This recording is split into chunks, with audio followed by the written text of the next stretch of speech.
I chose chapter 5, and in that chapter it talks about reinforcers, both primary and secondary, and positive and both negative reinforcers. And the goal of reading this chapter was to think about how I could use this in assessing my children. Well, I've thought that through these reinforcers are used to strengthen behavior. And a lot of times, negative reinforcers are misunderstood or misinterpreted as punishing, such as giving children time out for not following directions in class, or taking away their recess because they enjoy recess. So, taking away that recess would result in a negative reinforcement.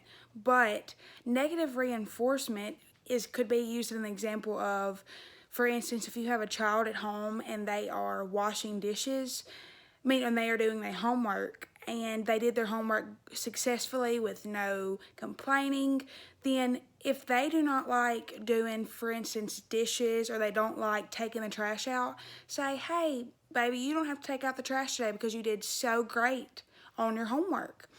And that is what a negative reinforcer is, and sometimes it's misunderstood, but I just wanted to clear that up. Negative reinforcers and positive reinforcers are both used to strengthen behavior, and you want that positive behavior to be strengthened. And I chose to do a graphic for this assignment. And for the graphic, I separated my both primary from secondary reinforcer. And primary reinforcers are such as food and the basic needs of humans, such as food. And so in my graphic, I drew an apple, a chicken leg, a schoolhouse, because for the a home, shelter, because students need shelter, and I drew water because that is a basic need for human survival. And then for secondary reinforcers, in the chapter it talks about money and grades.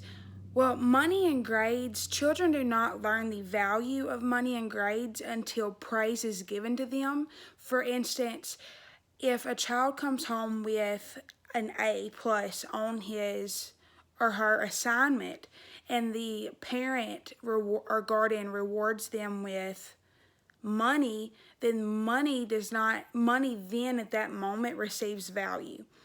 And also through secondary reinforcers, it's such as like giving the student attention, giving the student a simple gesture as a smile. A smile can go a long way, and that shows positivity just through facial expressions.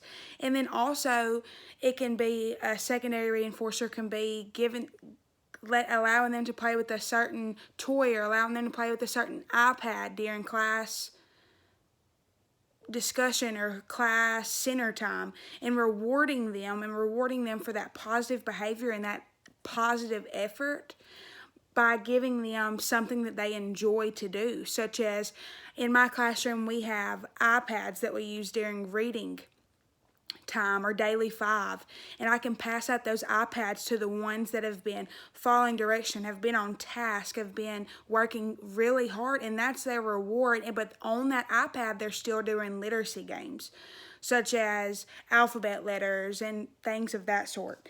And a lot of times in schools, positive reinforcers are what are used, and those are what are of most value. And negative reinforcers are what I talked about earlier. And in the book, it quotes release from doing dishes and completing your homework. It uses that examples. But in the classroom, it can be multiple examples, such as if the student completes their assignment, then they don't have to participate in the writing assignment, such as they could write on the iPad instead of writing with paper and pencil, or such of that sort. And but a lot of these things, you have to get to know your students and get to know their likes and dislikes. And also, consequences of behavior, they also shape later behavior. So later behavior is always in mind. And I really enjoyed this chapter, and I really enjoyed reinforcers, and I'm excited to use them in my classroom. And I will assess these by seeing which items work and don't work for certain students, and I'll assess by getting to know each one better, their dislikes and likes. I want to thank you and have a great day.